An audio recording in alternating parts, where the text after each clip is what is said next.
दर्शकों नमस्कार। आज हम लेकर आए हैं राधा स्वामी पंथ के एक ऐसे कथावाचक जो 16 वर्ष की भक्ति को छोड़कर आए संत रामपाल जी महाराज जी की शरण में। तो आइए जानते हैं आखिर क्यों आना पड़ा संत रामपाल जी महाराज जी के शरण में। देखिए इस वीडियो के अंत में। क्या नाम है आपका? समाधान अहिरे। कहाँ से हैं सर आप? मैं गांव सटाना नासिक महाराष्ट्र से हूँ सर। सर, संत रामपाल जी महाराज से नाम दीक्षा लेने से पहले आप क्या भक्ति साधना करते थे? सर हम महाराष्ट्रियन होने के कारण वारकरी संप्रदाय में मुझे पकड़ के तीसरी जनरेशन है हमारी जो वारकरी संप्रदाय में चल रही थी। मेरे दादा थे, मेरे पिताजी थे और हम सब वारकरी संप्रदाय में विठोबा महाराज, जो ज्ञानेश्वर, तुकाराम महाराज, इनको हम पूछते थे सर। तो सर हम वारकरी संप्रदाय को छोड़ के फिर 1994 में हम राधा स्वामी पंथ से जुड़े। जब मैं 5वीं कक्षा में था तो वहाँ काफ़ी भक्ति करी और उसके बाद 1996 में मुझे मेरे पिताजी ने वहाँ मतलब डोनेट कर दिया, मतलब भेंट कर दिया राधा स्वामी पंथ में प्रचारक के रूप पे। तो मैंने 3-4 महीने वहाँ प्रैक्टिस करके फिर मैं राधा स्वामी पंथ में एक प्रचारक के रूप में, एक बाल संत जिसको बोलते हैं राधा स्वामी पंथ में, तो उसका प्रचारक रहा कम से कम 2014 तक। सर, जैसा कि आपने बताया कि पहले आप सभी प्रकार की पूजाएं कर रहे थे, उसके बाद आपके पिताजी ने राधा स्वामी पंथ में डोनेट कर दिया, उसके बाद आप राधा स्वामी पंथ के प्रचारक के रूप में काम करने लगे। तो सर, हम आपसे जानना चाहेंगे, राधा स्वामी पंथ में आप एक प्रचारक के रूप में, एक तरह से कहें तो आप एक संत की पदवी प्राप्त किए हुए थे, आप एक प्रचारक का काम कर रहे थे। तो सर, इसके बावजूद आपको संत रामपाल जी महाराज जी से नाम दीक्षा लेने की क्या जरूरत आन पड़ी? सर बात ऐसी हुई कि जब हम राधा स्वामी पंथ में थे तो वाणी तो कबीर परमेश्वर की गाई जाती थी। जैसे कि बोलते थे कि मनुष्य जन्म दुर्लभ है, मिलन बारंबार, जैसे तरवर से पत्ता टूट गिरे बहु न लगता डार। तो जो एक क्वेश्चन था मन में, मैं मतलब हर एक सत्संग में ये दोहा दोहराता था कि मनुष्य जन्म आदमी को सिर्फ एक ही बार मिलता है, उसके बाद अलग 84 में जाना ही पड़ता है। जो पाप करेगा उसका पाप का जो फल है वो अलग से और पुण्य का अलग से मिलेगा। तो ये पता नहीं चलता था कि और कबीर साहब की जो कई वाणी उसके अंदर लिखा है कि पृथ्वी पे एक बार एक ही संत आता है, दूसरा उसके बराबर हो नहीं सकता। तो हम कंटिन्यूस के सर्चिंग में थे कि अगर ऐसा है तो फिर दूसरा और भी तो कोई संत होगा। तो उसकी सर्च में कंटिन्यूसली थे सर। तो उसके दौरान हमें संत रामपाल जी महाराज जी लिखित जो ज्ञान गंगा पुस्तक है वो हमें 13 दिसंबर 2013 में मिली सर। तो वो हमने पढ़ी, कम से कम 2-2.5 महीने उसको पढ़ा और उसके ऊपर लिखा था कि इसी चैनल पे इतने इतने बजे संत रामपाल जी महाराज का कार्यक्रम चलता है। तो फिर वह कार्यक्रम मैंने खुद देखा। देखने के बाद जब मतलब कुछ शुरू में उटपटांग सी बातें लगती थी कि जैसे कि कबीर साहब खुद भगवान है, उसके बराबर कबीर साहब ने पूरी सृष्टि की रचना करी है, तो ये थोड़े गले उतरते नहीं थे। लेकिन जब धीरे धीरे जैसे जैसे सत्संग में देखता गया, बातें सुनता गया संत रामपाल जी महाराज जी की, तो उसके दौरान मुझे पता चला कि वाकई कबीर साहब पूर्ण परमात्मा है। और फिर एक जिज्ञासा मन में बने कि क्यों ना हम संत रामपाल जी महाराज जी से जुड़े। तो हमने क्या करा कि टीवी चैनल के नीचे जो पट्टी आती थी उसके ऊपर एक नंबर लिखे होते थे, तो उस नंबर पे मैंने डायल करा। तो फिर 7 फरवरी 2014 में हमने संत रामपाल जी महाराज जी से गुरु मंत्र प्राप्त किया। तो सर, जैसा कि आपने बताया कि आप पहले राधा स्वामी पंथ के प्रचारक के रूप में काम कर रहे थे और अब आपने संत रामपाल जी महाराज जी से नाम दीक्षा ले ली है, तो सर हम आपसे ये जानना चाहेंगे कि आपको संत रामपाल जी महाराज जी के ज्ञान में व राधा स्वामी पंथ के ज्ञान में क्या भिन्नता नजर आई? सबसे बड़ी भिन्नता तो ये है कि राधा स्वामी पंथ में मैं खुद प्रचारक के नाते मैं खुद लोगों को बताता था, और जो हमारे राधा स्वामी पंथ जो गुरु थे संत ठाकुर सिंह जी महाराज, तो वो बताते कि परमात्मा निराकार है, वो बॉडीलेस, मतलब उसका कोई बॉडी नहीं है। और संत रामपाल जी बताते कि परमात्मा साकार है, वह सशरीर है, मनुष्य सदृश है। और जो हिंदू धर्म के जो ऑथेंटिक्स ग्रंथ है उसके अंदर लिखा गया है कि परमात्मा सशरीर है, वो एक मनुष्य जैसा है।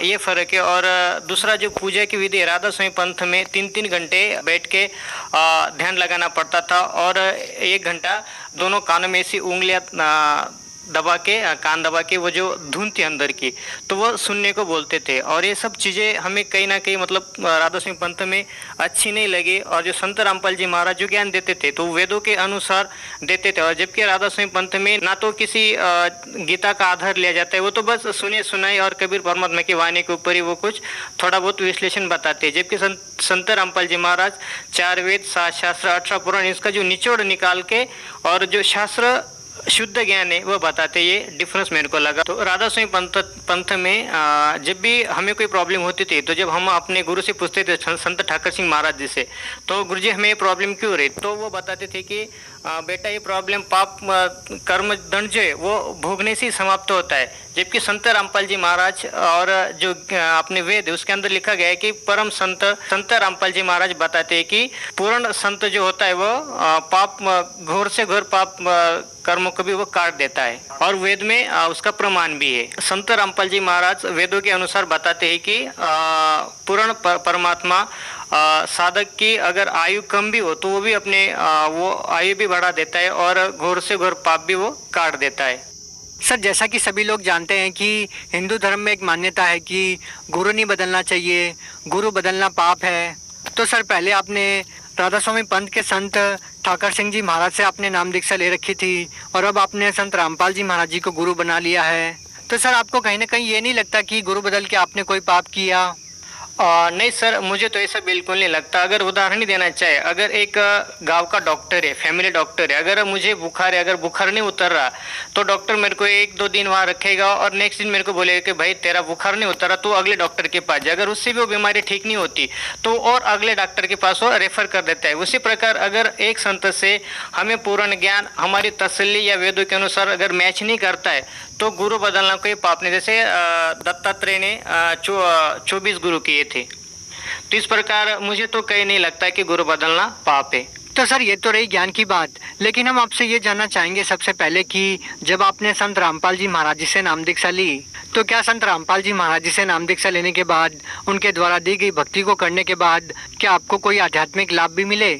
जी बिल्कुल सर, सबसे बड़ा आध्यात्मिक लाभ मोक्ष का जो मार्ग था। सिर्फ राधा स्वामी पंथ में बताया कि मोक्ष मोक्ष मोक्ष, लेकिन मोक्ष का कोई आता पता नहीं था। लेकिन संत रामपाल जी महाराज के शरण में आने से हम श्योर हो गए कि हमारा 100% मोक्ष होगा ही होगा। और दूसरा जो लाभ है कि संत रामपाल जी महाराज के शरण में आने से पहले हम मानसिक रूप से काफ़ी परेशान रहते थे और मुझे कहीं ना कहीं लगता था कि पेट में कुछ गड़बड़ है। तो मैंने बहुत सारे डॉक्टरों को दिखाया लेकिन इसका कोई इलाज ही नहीं हुआ। लेकिन जो नासिक के जो सुप्रसिद्ध डॉक्टर है, डॉक्टर प्रकाश जोशी करके, जिनकी 6-6 7-7 महीना अपॉइंट लेके भी नंबर नहीं लगता, तो मैंने वहाँ नंबर लगाया। 6 महीने बाद मेरा नंबर वहाँ आया। जब मैं गया तो उन्होंने बोला कि तुम्हारी एंडोस्कोपी करनी पड़ेगी। जब मेरी एंडोस्कोपी करी तो जो रिपोर्ट है वो बिल्कुल नॉर्मल है, उसमें कोई दिक्कत नहीं है।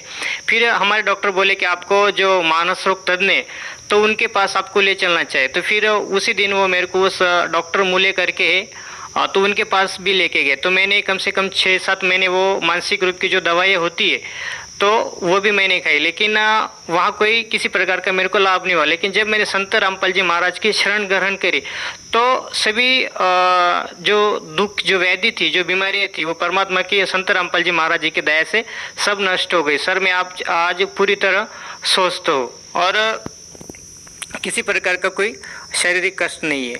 तो और सबसे बड़ा एक लाभ, आर्थिक लाभ ऐसा हुआ सर जी कि जो मल्टीनेशनल कंपनी वाईके लैबोरेटरीज करके, तो उसके लिए लोग BSc एग्री करके जो स्टूडेंट है, जो लोग है, तो वो तरसते उस जॉब के लिए। संत रामपाल जी महाराज की दया से मुझे आज मैं रीजनल सेल्स मैनेजर के महाराष्ट्र के पद पे उचित। तो मेरे को कंपनी सारी फैसिलिटीज़, अच्छी तनख्वाह दे रही। और जब मेरे को कोई देखता है, जब मैं किसी के साथ डील करता हूँ तो सामने वाला मेरे को देख के हक्का बक्का रहता है कि यार तेरे को इतनी बड़ी पहुँच कैसी क्या मिल गई। ये बस संत रामपाल जी महाराज जी की दया है। जिस जॉब के लोग अच्छे पढ़ाइयाँ करके, अच्छे डिग्री करके 3-3 4-4 साल भटकते, लेकिन मैंने बस एक दिन मन ही मन प्रार्थना की कि हे भगवान, मेरी भी एक, हे गुरुदेव, मेरी भी एक प्रार्थना है कि मैं भी एक बार नौकरी में ट्राई करके देखूं। तो बस ऐसे ही एप्लीकेशन किया और संत रामपाल जी महाराज जी की दया से वो मेरा एप्लीकेशन पास हो गया और मैं महाराष्ट्र का पूरा कृषि का पूरा काम आज में देख रहा हूँ। तो एक और लाभ हुआ कि मेरी माता जी को ब्रेन ट्यूमर था, तो नासिक में बहुत सारे डॉक्टरों को दिखाया, शिरडी में दिखाया। तो उसके बाद हमें धुलिया देखा, जब धुलिया वाले ने हमें सीधा पुणे हॉस्पिटल पुणे हमें रेफ़र कर दिया। जब माता जी को ले के हम वहाँ गए तो डॉक्टर ने सीधा जवाब दे दिया कि भाई अगर इसका हम ब्रेन का ऑपरेशन करते तो एक तो वह डेड हो सकती है, या तो उसको पैरालिसिस हो सकता है, या फिर उसकी जीवा वगैरह, मतलब उसका कोई ना कोई एक अंग तो खराब होना ही होना है। तो हमने संत रामपाल जी महाराज जी से फ़ोन पे प्रार्थना लगाई कि गुरुजी दास की माँ को ऐसी तकलीफ है और डॉक्टर ऐसा ऐसा बता रहे। तो संत रामपाल जी महाराज जी ने हमें आदेश दे कि बेटा डॉक्टर जैसा बोलते हैं वैसा करो, डॉक्टर की मानो। तो हमने डॉक्टर को बताया कि डॉक्टर हम श्योर है। तो डॉक्टर ने बोला कि इसको कम से कम 6-7 लाख रुपया तो खर्चा आना ही आना है और पेशेंट की कोई गारंटी नहीं है। तो हमने परमात्मा की जोत जलाई, संत रामपाल जी महाराज जी के फोटो के आगे, और हमने कहा गुरुजी बस आपकी बेटी है, आप ही देखना। तो जब मेरी माता जी का सुबह मॉर्निंग में 7 बजे ऑपरेट चालू हुआ तो रात को 8 बजे तक मेरी माँ का ऑपरेशन, मतलब कुल मिला के 13 घंटे ऑपरेशन चला। और मेरी माँ जब ऑपरेशन थिएटर से बाहर आई तो डॉक्टर ने, जब मेरे जीजा जी बाहर ही खड़े थे गेट पे, तो माता जी को पूछा कि ये कौन है, तो माता जी सीधा बोली कि मेरे दामाद जी है। तो ये सबसे बड़ा लाभ हुआ। और जब माँ थोड़ी थोड़ी बोलने लगी 1-1.5 महीने बाद, तो माँ ने हमें खुद बताया कि संत रामपाल जी महाराज मेरे सिराने खड़े रहे और मेरा एक हाथ दबा के रखा और कहा बेटी मैं तेरे साथ हूँ, तू डर मत। तो आज संत रामपाल जी महाराज के दया से हम अपनी माँ को अपनी आंखों से देखते हैं तो काफ़ी खुशी होती है, और एक लगता है कि आज भी संतों रूप में भगवान इस पृथ्वी पे मौजूद है और इतने बड़े बड़े लाभ दे सकता है। संत रामपाल जी महाराज के अलावा और किसी संत के पास हमें ये चीज़ें नहीं मिली कि जो संत रामपाल जी महाराज हमें मुफ्त में दे दी। सर, जैसा कि आपने बताया कि पहले आप राधा स्वामी पंथ में एक प्रचारक के रूप में काम कर रहे थे, उसके बावजूद भी आपको कोई विशेष लाभ नहीं मिला, और उसके बाद जब आपने संत रामपाल जी महाराज जी से नाम दीक्षा ली तो आपको बहुत सारे लाभ मिले। तो सर, हम आपसे ये जानना चाहेंगे कि आज भी जो लोग राधा स्वामी पंथ में जुड़े हुए हैं उन लोगों को आप क्या संदेश देना चाहेंगे, क्या कहना चाहेंगे? हाँ, तो मैं सभी राधा स्वामी पंथ के सभी भाई बहनों से प्रार्थना करता हूँ कि मैं खुद एक राधा स्वामी का प्रचारक रहा हूँ, खुद संत ठाकुर सिंह महाराज की गोद में खिला हूँ, उनके साथ मैंने मतलब सब चीज़ें उनके साथ मैंने शेयर करी है। तो जब मैं कम से कम 16-17 साल उनके पंथ में रह के मुझे किसी प्रकार का कोई लाभ नहीं मिला, तो भाइयों आपको क्या लाभ हो सकता है? तो आओ संत रामपाल जी महाराज जी से नाम दीक्षा लेके अपना जो अनमोल जीवन है उसको सुधारो, और साक्षात भगवान के रूप में संत रामपाल जी महाराज अभी प्राइम टाइम पृथ्वी पे आए हुए हैं। तो आओ उनसे नाम दीक्षा ग्रहण करो और अपना जीवन सफल करो। सर, जो व्यक्ति संत रामपाल जी महाराज जी से नाम दीक्षा लेना चाहेगा वो उनसे नाम दीक्षा कैसे ले सकता है? संत रामपाल जी महाराज जी के प्रवचन बहुत सारे टीवी चैनलों पे आते हैं। उनके नीचे एक पट्टी चलती है, फ्लैश होते है, उसके नीचे जो नंबर कॉन्टैक्ट नंबर दिए गए उनके ऊपर कॉल करके हर एक डिस्ट्रिक्ट में, चाहे वो महाराष्ट्र हो, गुजरात हो, राजस्थान, मतलब हर एक राज्य के हर एक डिस्ट्रिक्ट में संत रामपाल जी महाराज जी के दया से नामदान सेंटर खुले हुए हैं। आप वहाँ कांटेक्ट करके नाम दीक्षा प्राप्त कर सकते हैं। सर, आप महाराष्ट्र के लोगों को अपनी मराठी भाषा में क्या कहना चाहेंगे? मी सगळ्या भाविक भक्तांना मराठीत एकच प्रार्थना करतोय की मनुष्य जन्म हा परत परत मिळणार नाही आहे।